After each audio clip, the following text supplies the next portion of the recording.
As always, I'm with my much more talented guest host, David Schuster, who should have like an Emmy in the background. I can't see it. I'm looking for it. I'm hiding it right now. Foreground. Okay. He should have that. Foreground, exactly. Except for we wouldn't see his lovely face then. The great Jonathan Larsen of the not as creatively named Jonathan Larsen Substack, but the somewhat more creatively named News. He's got both of those, and to me, it sounds kind of like they're synonyms. But in any case, I love you, Jonathan. Jonathan, it's all love.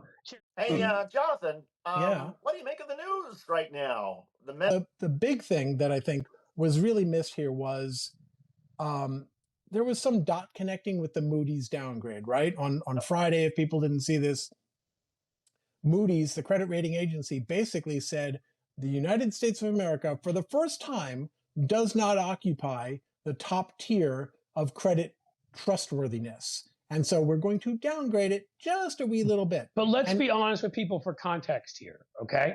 This was one of the last ones we were trying to get to. We'd already gotten ourselves downgraded over the last 40 years on healthcare, education, infant mortality, right. Life expectancy. You know what I mean? Like we're completing the third world. S&P had also downgraded us previously, but this was the last holdout. Right. General happiness, workplace rating agency. Right. Yeah. So I'm just saying we accomplished something else important here. Moodys raises alarm about debt. The Moodys report, which wasn't that long, it was like 3 or 4 pages. I read the thing because that's what I do.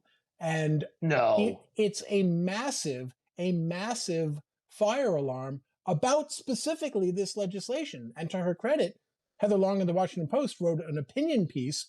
Why it was an opinion piece, I don't know, because it was basically just, here's the facts, that said exactly that Moodys was raising the alarm about this bill. And there was one guy out there on Yahoo Finance who, like a Yahoo, argued that previous administrations ranged from Ronald Reagan to Joe Biden, and Trump was the unlucky inheritor of that string of presidents ranging from Reagan to Biden. And it's like, trying to think if there's anyone in particular Trump inherited from in that chain. It's crazy. And I just feel bad for them. They get so unlucky with everything. It's like, very unlucky. For some reason, all the bad economic news, all the bad foreign policy, all the Putin filleting, it just all seems to happen while Trump is president. It's just bad luck. Right. The bond market, though, is supposed to be the grown-ups. Yeah. That's supposed to be. No, yes. When absolutely. in the world, the global economy, if you're concerned about instability, volatility, the U.S. bond market, the U.S. Treasury bonds are supposed to be the safe harbor, the absolute impenetrable redoubt where you can go and put your money safely. And if that's no longer seen as a safe place, there is no safe place. And that introduces... You're getting now to and this, I'll stop with my stupid constant joking. Couldn't help myself. For 5 minutes, I'll stop with it and actually make a serious point. I did actually work as a stockbroker on Wall Street, believe it or not, my first 2 years out of college, when I had no idea what the hell I wanted to do, because I decided I didn't want to go to law school, and I'd been like a history major. And friends of mine were like, "Hey, you should go try Wall Street." Yeah, it wasn't for me, but I learned a lot when I was there. And the thing is about all of this is, you are correct. The bond market, those are sort of the grown-ups.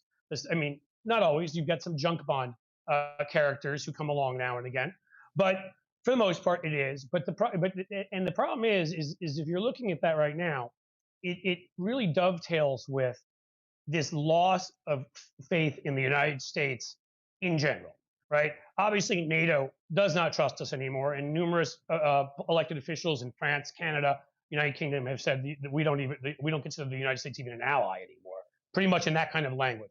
And high up figures. We're not talking like it was it was like the Prime Minister of France who's second in command, right? But you see that happening also economically, and the question has to be raised at that point where you're not trusting our bonds anymore, which you're supposed to be able to trust, whatever. The dollar as the reserve currency. When do other countries say, yeah, we used to trust the dollar, but I think even with that Brexit crap, we're going pound or we're going euro or we're going, I mean, because the truth of the matter is that would you take a look at the guy with, and I'll recite my favorite phrase again. See, I am joking already. From Penn Jillette, the piss cotton candy haired guy with the ties that he never learned how to tie, so they hang below his nuts, which really bothers me as someone who went to Episcopalian school and had to tie a tie for 10 years. But I digress. They look at this freak who tweets out these crazy things and says these crazy things and doesn't remember from one minute to the next and says that I guess our economy is in stage 9 danger or some shit. And in the end, they're not going to trust the dollar. And we are going to end with the price that people don't get that we will pay for that. If that indeed happens, the dollar gets dumped as a reserve currency. Goodbye to your way of life, everybody, all your cheap crap that you like.